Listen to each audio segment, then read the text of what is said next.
Salut tout le monde et bienvenue dans la vidéo de cette semaine. Je suis très contente de vous retrouver comme à chaque semaine. Aujourd'hui, je vous arrive avec une histoire de meurtre qui est irrésolue depuis plus de 70 ans. On se retrouve en Finlande et aujourd'hui, on va enquêter encore, un peu comme les enquêteurs en herbe que nous sommes. On va se plonger dans la scène de crime, on va se plonger dans les autopsies, on va se plonger également dans les suspects qui ont été questionnés et questionnables pendant plusieurs années. Et on va également se plonger dans toutes les preuves amassées. Alors sans plus tarder, je vous laisse le temps de vous installer bien confortablement, doudou sur les genoux. Et lorsque vous êtes prêts, on est parti dans le crime d'aujourd'hui.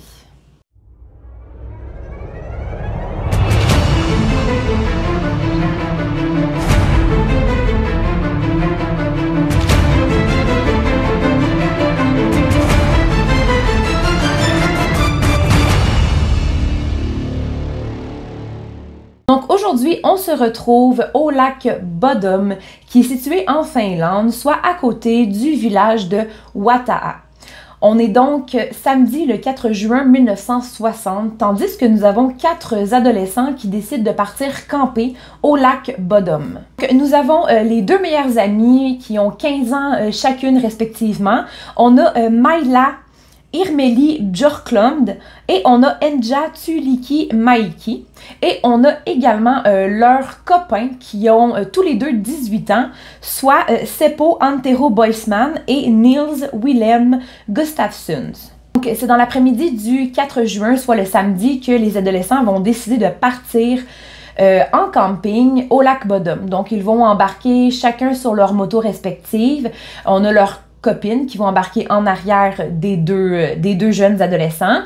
Ensuite, ils vont se diriger au lac Bodom. Ils vont monter leur tente. Ils vont donc boire un peu. Ils vont avoir du plaisir. Ils vont s'amuser. Et ils vont également pêcher. Bien aller durant cet après-midi de samedi, le 4 juin. Les amis vont avoir du plaisir. À ce qu'on sache, il n'y a pas de chicane qui a éclaté. Il n'y a rien. Tout va bien.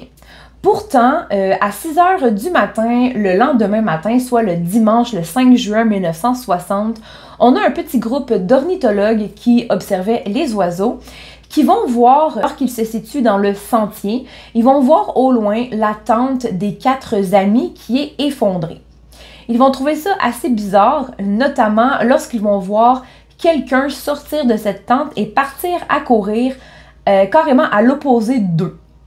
Ils vont par contre avoir le temps d'observer un peu cette personne et lorsqu'ils vont être interrogés par la police, ils diront que c'était un homme qui avait les cheveux clairs, donc peut-être blond, châtain ou brun pâle. Quelques heures plus tard, on a un homme qui se promenait dans le sentier tout près du lac Bodom, qui va justement lui aussi apercevoir que la tente, elle est effondrée. Il va trouver ça très bizarre, il va décider de se diriger vers la tente. Et lorsqu'il va s'approcher de cette tente-là, il va faire une découverte, je pense, qui va le hanter tout le reste de sa vie. Il va découvrir le cadavre de 4 adolescents qui ont l'air soit inconscients ou soit décédés. Il va donc décider de se rendre au village pour contacter les services de police et quelques minutes plus tard, soit vers 11h45 midi, la police va être dépêchée sur la scène qui semble être celle de la scène de crime. Donc, lorsque les policiers vont arriver sur la scène de crime, ils vont faire la macabre constatation que 3 des adolescents sont décédés et que 1 est inconscient. Donc, Maila, Seppo ainsi que Enja sont malheureusement décédés. Par contre, Nils, lui, est toujours en vie. Il est seulement inconscient. Donc, il sera vite amené à l'hôpital pour qu'on soigne ses blessures et ainsi n'était-il que le seul témoin de ce qui s'est produit, il va pouvoir répondre à certaines questions. Pendant que Nils est emmené à l'hôpital pour soigner ses blessures, nous, on va se diriger vers l'autopsie des 3 victimes de ce crime, pendant que les policiers vont continuer leur enquête sur la scène de crime.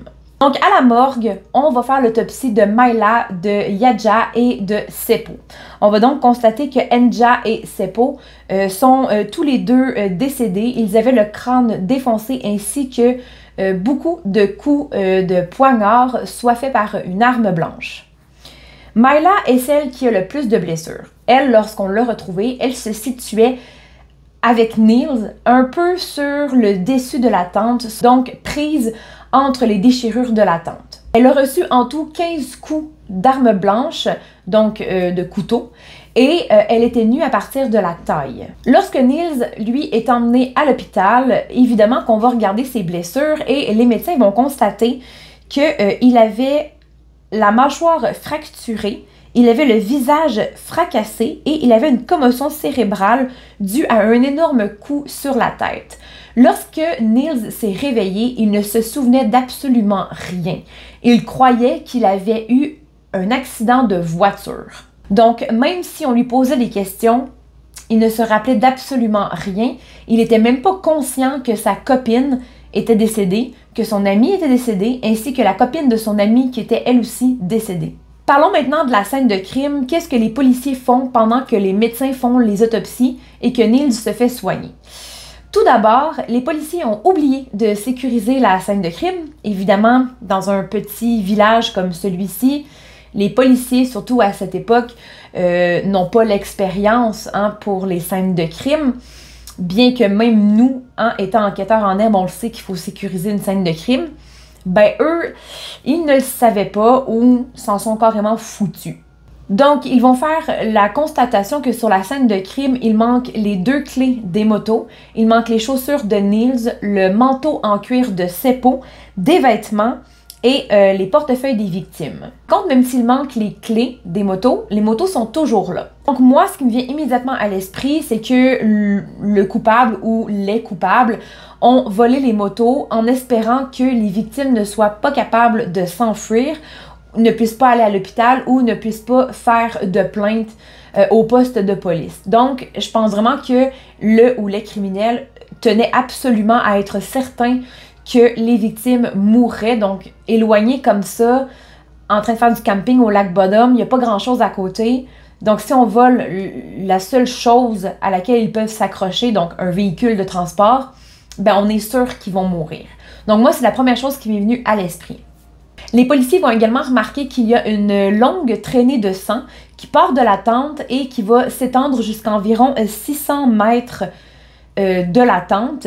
Et à cette place-là, ils vont retrouver les chaussures de Niels qui sont ensanglantées. Et là, ce qui est vraiment très, très dommage dans cette affaire-là, c'est que lorsque les policiers vont quitter la scène de crime, justement, ben, ils vont oublier de la boucler.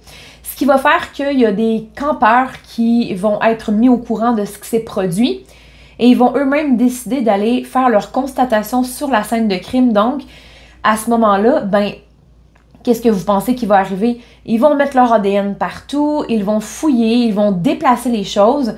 Donc, ça va vraiment beaucoup compliquer l'enquête. Donc, qu'est-ce qu'on sait sur la scène de crime? Qu'est-ce qui aurait pu se produire? Selon les policiers, le ou les criminels ne sont pas entrés dans la tente pour attaquer les 4 adolescents. Ils ont plutôt attaqué les adolescents par l'extérieur de la tente, d'où le pourquoi la tente était déchirée. Et on peut constater qu'elle était déchirée par un couteau, donc une arme blanche. D'ailleurs, les armes du crime n'ont jamais été retrouvées. Donc, les policiers croient que le ou les coupables se seraient approchés de la tente et auraient commencé à donner des coups dans la tente avec le couteau et ont en même temps poignardé les 4 adolescents. On sait également que s'il n'y en a qu'un, on sait que le coupable, ou s'il y en a plusieurs, on sait qu'un des coupables portait les chaussures de Niels au moment qu'il faisait les crimes. Pourquoi? On ne le sait pas, là. Par contre, moi, j'ai ma petite théorie. Je pense que le tueur, le coupable, a simplement décidé de porter les chaussures de Niels pour ne pas salir les siennes et ne pas faire de traces d'empreintes avec ses propres chaussures. Parce que vous le savez, j'imagine bien, les chaussures ont des semelles qui sont propres à chacune et grâce au numéro de référence d'une chaussure, on peut savoir quand elle a été achetée, quelle année, c'est quoi le modèle, la taille aussi. Donc, ça peut un peu resserrer le filet entre les coupables, justement. Et là, Niels ne se rappelle d'absolument rien, comme je l'ai dit tout à l'heure. Par contre, la seule chose qu'il va se rappeler, c'est que il va finir par se rappeler premièrement qu'il n'y a pas eu un accident de voiture. Il va se rappeler qu'il est allé camper avec ses amis et que les 3 sont malheureusement décédés. et que lui a été attaqué. Par contre, il va se rappeler d'une chose, c'est que le coupable était un homme, qu'il avait les yeux brillants et qu'il était habillé en noir et rouge. Mais c'est tout, il n'y a rien d'autre, aucun autre détail auquel il va se rappeler. Ce qui est quand même, on peut dire étrange, mais non, parce qu'on sait qu'un choc post-traumatique peut entraîner une perte de mémoire temporaire ou une perte de mémoire de certains détails, de certaines scènes à vie. Donc, il y en a beaucoup qui vont justement procéder à de l'hypnose pour se rappeler des détails que leur cerveau a volontairement cachés, donc volontairement oubliés. Au fil des années, on sait qu'il va y avoir plusieurs suspects qui vont être listés pour ces meurtres-là. Donc, le premier, c'est Pauli Luoma, qui était au moment des meurtres un prisonnier en fuite. Il a été attrapé et interrogé, mais avait un alibi solide. Il se trouvait à Otaniemi, un quartier d'Espoo. Donc, il était avec des gens, cet alibi-là a été corroboré, donc on a pu l'enlever de la liste des suspects. On a également Pentti Swaninen, pardon pour l'accent, là, c'est horrible. Un garçon d'entretien qui était âgé de 15 ans au moment des meurtres.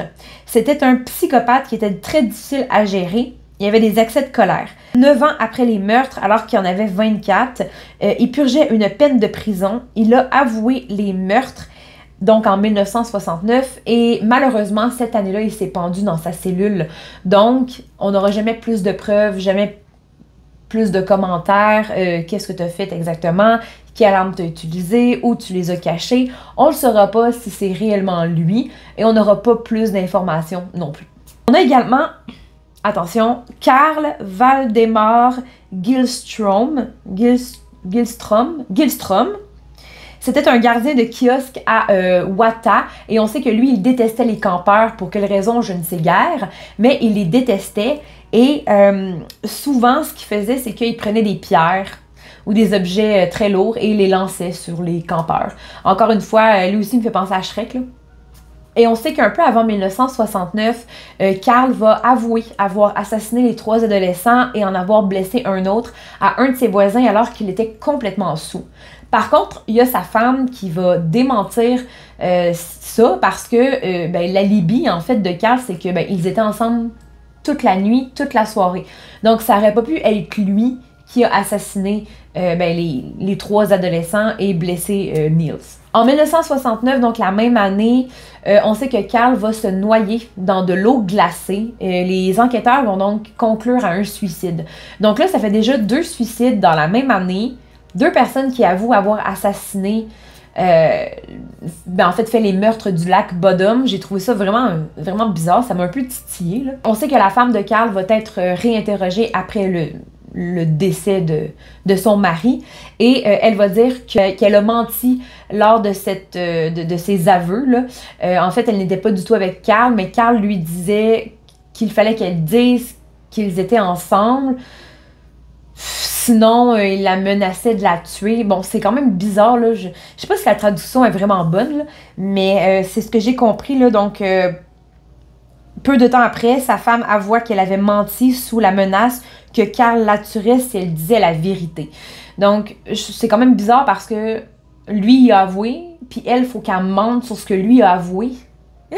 On sait également qu'il va y avoir l'inconnu de l'enterrement. Donc, lors de l'enterrement des adolescents, il y a des photos qui vont être prises. Puis, lors du développement de ces photos-là, on va remarquer un visage qu'on a déjà vu auparavant. C'est le visage d'un homme, d'un portrait robot que Niels a fini par être capable de faire au fil des années. Le portrait robot ressemble étrangement à cet homme qui se trouvait à l'enterrement.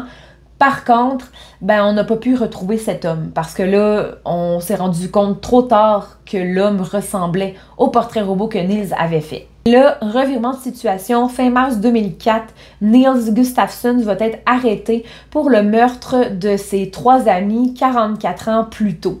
À ce moment-là, en 2004, Niels a 62 ans. Il est arrêté et il est accusé du triple meurtre. Et il y a un procès qui va donc démarrer. Comment ça? Pourquoi il a été accusé de meurtre après 44 ans? Eh bien, il y a des nouvelles analyses d'ADN qui vont être faites et sur les taches de sang qui ont été retrouvées. Et ces traces de sang-là vont le désigner comme coupable. Ça, par contre, c'est pas très clair. Comment il va être déclaré coupable? Je comprends pas vraiment, mais bon, voilà. Et les policiers vont donc émettre une théorie face à cette chose-là, cette nouvelle découverte. Donc, on pense que Niels a été pris d'une rage meurtrière envers Myla. C'est pour ça que c'est elle qui porte le plus de blessures. Et, bon, peut-être que, justement, ben, elle était à moitié nue, donc à partir de la taille. Peut-être qu'il aurait voulu une relation, elle n'aurait pas voulu, parce qu'ils partageaient tous la même tente. C'est quand même pas tout le monde qui aime ça, faire ça devant le public. Donc, elle l'aurait pas voulu, lui aurait voulu, et là, elle lui a dit non, elle s'est affirmée, tu sais. Donc, peut-être que ça aurait pu être un motif, donc le sexe, le refus d'avoir une relation sexuelle. Et là, le procès de Niels va commencer le 4 août 2005, tandis qu'il va être accusé du meurtre, du triple meurtre, et on va demander la peine de prison à vie, sur la base qu'aucun autre ADN mis à part celle des 4 campeurs, va être retrouvée sur et dans la tente. Donc, les 3 sont décédés. Niels, c'est le seul qui est en vie. On va donc commencer à dire que les blessures de Niels étaient superficielles et que c'est lui qui aurait pu se les faire lui-même pour se faire passer pour une victime. Or, si on regarde un peu les blessures de Niels, il y avait la mâchoire fracturée, il a reçu un énorme coup à la tête. Donc, c'est des blessures qui sont loin d'être superficielles, en fait. C'est des blessures qui, selon, évidemment, la médecine légale, oui, c'est superficiel parce qu'il n'en est pas mort. Il n'aurait pas pu mourir d'une mâchoire fracturée. OK, on va se le dire. Par contre, c'est des blessures qui sont difficiles à se faire soi-même. Veux pas... bon, si on prend par exemple, on va tenter de s'enlever la vie, ben on prendra pas la noyade. Mais selon la logique, c'est des blessures qui sont difficiles à se faire soi-même. Se fracturer soi-même la mâchoire, faut vraiment que tu le veuilles. Et on a toujours un frein, il y a toujours quelque chose qui va nous arrêter, ça s'appelle l'instinct de survie. Donc, c'est des blessures qui sont dures à faire, puis même se donner un coup soi-même, oui, on pourrait s'en donner un, mais il faudrait vraiment le vouloir. Bref, à cette époque-là, Niels avait seulement 18 ans. Est-ce qu'il aurait pu lui-même se fracturer la mâchoire? Est-ce qu'il aurait lui-même pu se blesser à ce point-là, au point de se rendre inconscient? Parce qu'il était à l'hôpital quand même un bon moment, plusieurs semaines. Je sais pas, moi, non, je pense pas. En plus de ça, il y a une autre chose, c'est que les armes de crime n'ont jamais été retrouvées. Donc, comment Niels aurait pu faire? OK, il assassine ses 3 amis. Parfait. Ensuite, il va prendre ses propres souliers. Il va faire une traînée de sang jusqu'à 600 mètres. Il va se débarrasser des choses de ses amis. Il va aller cacher, les armes des crimes. Parfait. Ensuite, il va revenir vers la tente. Et avec quoi il se fracasse la mâchoire? Et avec quoi il se donne un gros coup sur la tête? On a une théorie ici que ça aurait pu être lui. OK, oui, ça peut être lui. Mais comment? Avec quoi? Pourquoi? Et quand exactement? Donc, c'est facile à dire, c'est facile d'accuser ce garçon qui est devenu un homme, là, parce que c'est le seul qui est en vie. Donc, je trouve ça très facile. Il n'y a pas de preuves, il y a peu de... La théorie, elle est très superficielle selon moi. C'est le 7 octobre 2005 que le verdict va tomber. Niels est acquitté de toute charge des 3 meurtres qu'il y a eu lieu. Et l'État finlandais est obligé de lui verser la somme de 44 900 € de dédommagement, soit des dédommagements psychologiques qui a été causé par son incarcération. En fait, il a été incarcéré de mars 2004 au 4 août 2005, soit 1 an et 5 mois environ pour quelque chose qu'il n'a pas commis, sans preuve et même sans théorie avec des preuves. J'ai gardé le meilleur suspect pour la fin parce que c'est lui qui semble avoir le plus de similitudes avec ces meurtres-là qu'avec d'autres meurtres supposés. Donc, on a ici Hans Assmann, qui a été fortement soupçonné du triple homicide du lac Bodom. Donc, pourquoi? le 6 juin 1960, donc le lendemain, Hans va se rendre à l'hôpital de la capitale et le personnel va mentionner à la police plus tard que lorsque cet homme est arrivé, il avait un comportement très bizarre. Il était nerveux, il était même agressif. Ses ongles étaient très noirs. Ses vêtements étaient tachés d'une couleur rouge. Donc, on a suspecté que c'était du sang. Et il était bizarre. Il était bizarre. Et de plus, le directeur de l'hôpital, lorsque les informations des meurtres du lac Bodom vont être médiatisées, eh bien, c'est lui-même qui va faire le signalement à la police parce qu'il va regarder Hans et il va immédiatement faire le lien. On sait que Hans va être interrogé par la police. Par contre, ses vêtements ne seront jamais analysés, donc on ne sait pas si c'est du sang, on ne sait pas si ça appartient à qui, si ce l'est aussi. Donc, mis à part ça, il n'y a pas grand-chose qui va être fait, sauf de forts et très lourds soupçons, comme soupçonne Matti Paloaro, qui est l'ancien chef de police qui a enquêté sur cette affaire. Par contre, si on se penche rigoureusement là, sur le cas de Hans Assmann, on va pouvoir découvrir certains détails qui nous laissent croire qu'il pourrait être le coupable dans l'affaire du lac Bodom. Donc on va partir du début, on va parler un peu de lui. Hans Assmann est né le 9 décembre 1923 en Allemagne. On sait qu'il va immigrer en Finlande des années 50 jusqu'en 1960 à peu près. Puis par la suite, il va décider d'aller vivre en Suède. On sait qu'il aurait été un espion du KGB et aurait servi dans les troupes SS et aurait été l'un des gardiens du camp Auschwitz. La déclaration qu'il a fait à l'enquêteur Matti en 1997. Par contre, lorsqu'il faisait partie des SS, il serait tombé amoureux d'une juive et aurait donc déçu le camp SS et aurait été banni par les nazis. Il aurait été envoyé dans le front de l'Est, puis il aurait été capturé par des soviétiques et envoyé dans des camps de prisonniers. De là, il aurait pris la décision de devenir un espion du KGB. On soupçonne également Hans Assmann de plusieurs autres meurtres, dont celui de la jeune adolescente de 17 ans qui s'appelait Kyllikki Saari. Elle aurait disparu le 17 mai 1953, tandis qu'elle était à vélo et qu'elle rentrait chez elle. Elle aurait été kidnappée par une voiture, puis plusieurs mois plus tard, soit le 11 octobre, ses restes auraient été découverts dans un marécage. Quelques temps plus tard, les policiers ont découvert également son vélo. Sur le coup, on a pensé à un motif sexuel, mais on n'a pas été capable de le prouver. La jeune Kyllikki Saari a été kidnappée. Elle se trouvait à Iso-Joki.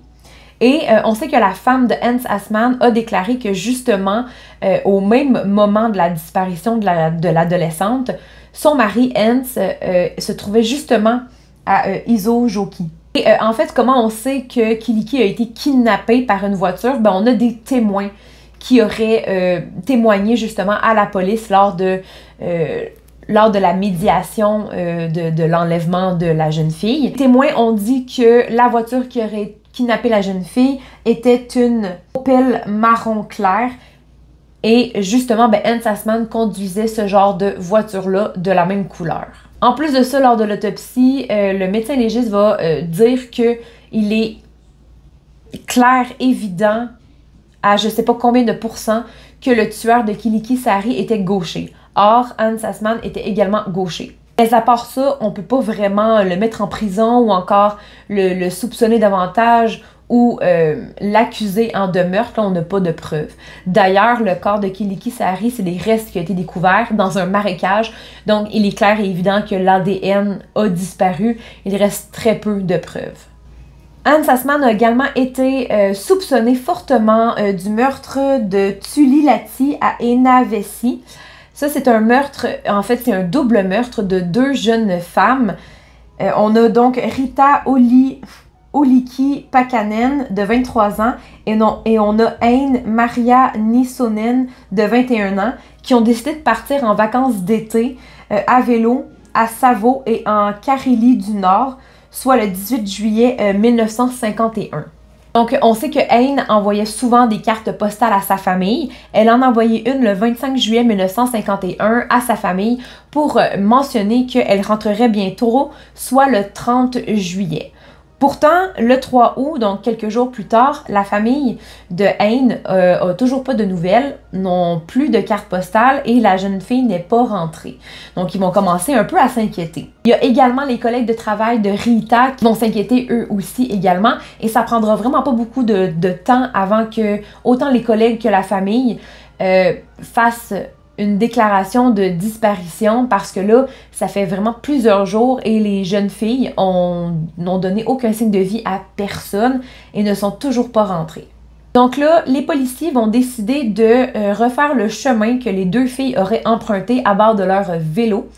Et c'est donc dans une auberge que les jeunes filles auraient été vues pour la dernière fois, donc le 26 et le 27 juillet, peu avant qu'on ne les revoie plus. Donc, c'est une auberge qui se situe à Varcos. Donc, c'est Anne qui avait mentionné ça dans la lettre du 25 juillet, comme quoi que ce serait la dernière place, donc le dernier endroit que les deux filles visiteraient avant de retourner dans leur village natal avec leur famille et les collègues de travail. Pourtant, malgré leurs recherches, il n'y a absolument rien qui va être retrouvé. On ne sait pas sont où les jeunes filles. Ça fait déjà plusieurs jours, plusieurs semaines qu'elles n'ont pas donné signe de vie. Et c'est le 21 août que les corps vont être retrouvés qui avaient été cachés dans un marais près du camping de Tulilati à Enavesi par des chercheurs bénévoles. On sait qu'elles vont être retrouvées nues, mais aucun signe d'agression sexuelle va être retrouvé sur leur corps.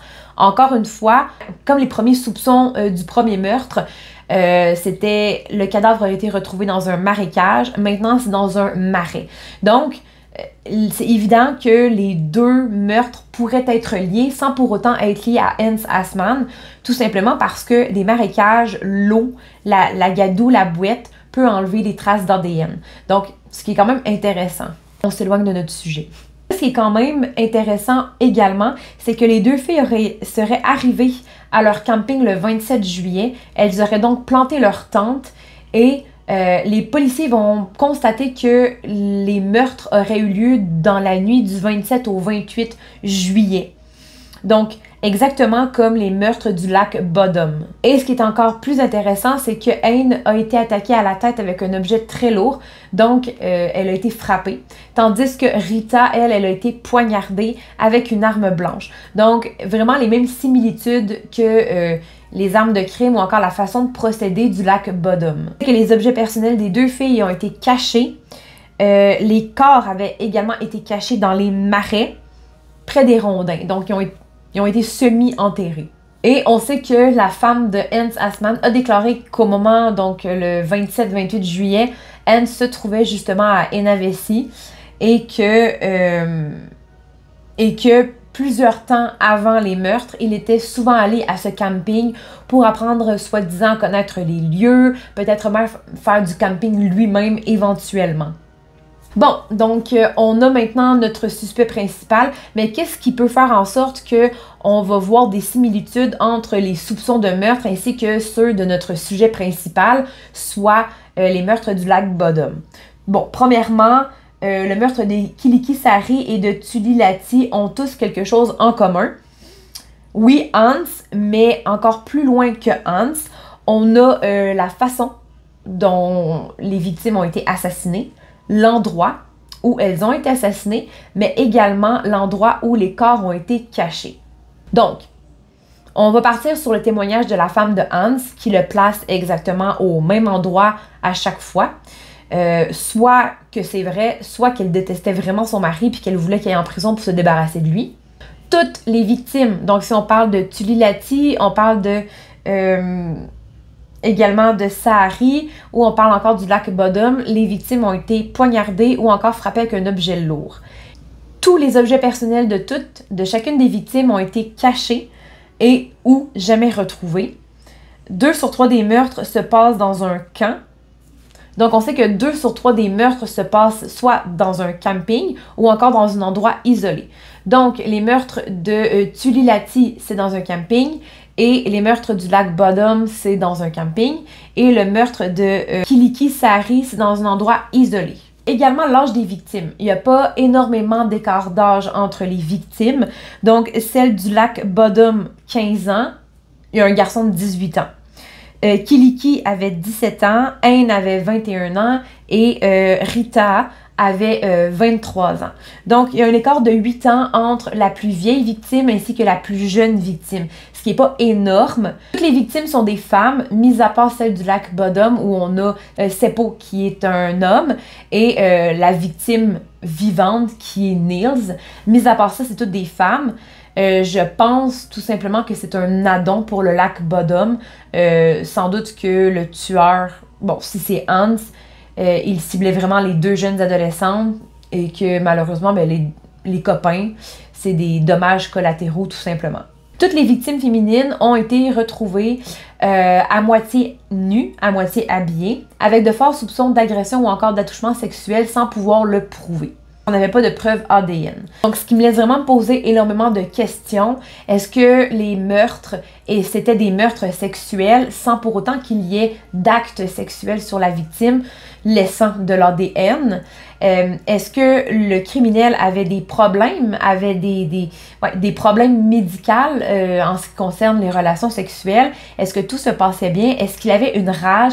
Qu'est-ce qui se passait si vraiment tous ces meurtres sont liés ensemble? Moi, ce que je me demande, c'est est-ce que c'est vraiment des motifs sexuels? On sait que Hans Assmann est décédé à Danderyd en Suède en 1998, soit à l'âge de 75 ans, sans jamais avoir été en procès, sans jamais avoir été accusé formellement, sans jamais avoir passé un seul jour en prison pour les supposés meurtres qu'il aurait fait. Selon vous, est-ce que c'est un suspect idéal, le suspect principal? Est-ce que tous les meurtres concordent ensemble et est-ce que ça pourrait être Hans Assmann? Parce qu'en fait, les seules choses qui vont relier Hans Assmann à tous ces meurtres, c'est sa voiture. Les témoins qui disent avoir vu cette voiture-là, la Opal, sur les lieux des meurtres. Le portrait robot, en effet, du lac Bodom et de son visage qui ressemble énormément aussi, on va se le dire. Et le fait que sa femme le place dans tous les villages ou villes où les meurtres se sont produits. Ce qui est génial, c'est qu'on sait que la médecine ainsi que la science évoluent chaque année, chaque décennie également. Peut-être qu'un jour, on va être capable de pouvoir identifier le coupable ou les coupables. Peut-être est-ce Hans Assmann, peut-être pas. Qui sait? Selon vous, est-ce que Hans Assmann est un suspect idéal ou c'est vraiment trois meurtres qui ne sont pas du tout liés ensemble? Dites-moi en commentaire ce que vous en pensez. Moi, personnellement, j'ai l'impression que plus on se dit que c'est ce suspect-là, plus tout va concorder. Donc, il faudrait repartir sur des nouvelles bases, il faudrait repartir à zéro, regarder chaque partie de l'enquête de tous ces crimes, ou peut-être juste du lac Bodom, peut-être qu'il n'a aucun lien avec les deux autres, pourquoi pas, et essayer soi-même de faire sa propre enquête. C'est tout pour moi, j'espère que vous avez aimé cette vidéo. On se retrouve la semaine prochaine pour un nouveau sujet. D'ici là, prenez grand soin de vous et de ceux qui vous entourent. Ciao, ciao!